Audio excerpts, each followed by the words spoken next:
శ్రీకాకుళం సాయుధ పోరాటంలో మరణించిన సుబ్బారావు పాణిగ్రాహి జీవిత భాగస్వామి సురేఖ పాణిగ్రాహి జూలై 24న మరణించారు. శ్రీకాకుళం జిల్లా పలాస మండలం స్వగ్రామం బొడ్డుపాడులో చనిపోయారు. ఆమె మృతికి పలువురు సంతాపాన్ని వ్యక్తం చేశారు. సాంప్రదాయక బ్రాహ్మణ కుటుంబంలో పుట్టిన పాణిగ్రాహి సాంప్రదాయ పద్ధతుల్లో సురేఖను వివాహం చేసుకున్నారు. మొదట సోంపేటలో నివాసం ఉన్నారు. నక్సలైట్ల పిలుపు మేరకు ఆ దంపతులు బొడ్డపాడు చేరి అక్కడ శివాలయంలో పూజారిగా చేరారు. పార్టీ నిర్ణయం మేరకు పరిసర గ్రామాల్లో యువతరాన్ని సంస్కృతి రంగం వైపు మళ్లించి చైతన్యం చేశారు. ఆమె తన భర్తకు సహకారంగా నిలిచారు. స్వయంగా ఆమె విప్లవోద్యమంలో పాల్గొనకపోయినా పూర్తి సహకారాన్ని అందించారు.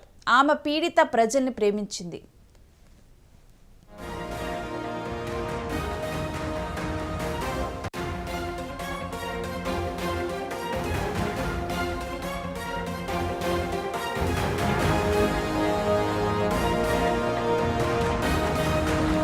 విప్లవం పట్ల అంకుటిత విశ్వాసంతో ఉండేవారు. తన భర్తతో పాటు వందలాది మంది అమరత్వం చెందినప్పుడు ఆమె ఈ త్యాగాలు వృధా కావని నమ్మారు.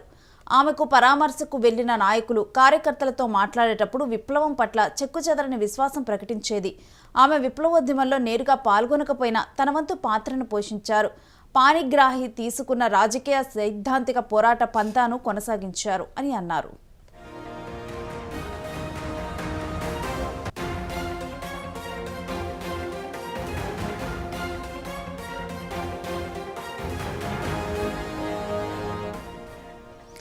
పాణిగ్రాహి ఉద్యమంలో కాలంలో ఆమె పోలీసు వేధింపులు ఎదుర్కొన్నారు.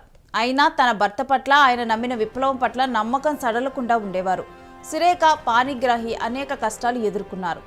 ఆమె మరణం పట్ల CPI ML new democracy AP రాష్ట్ర కమిటీ ప్రగాఢ సంతాపాన్ని ప్రకటించింది.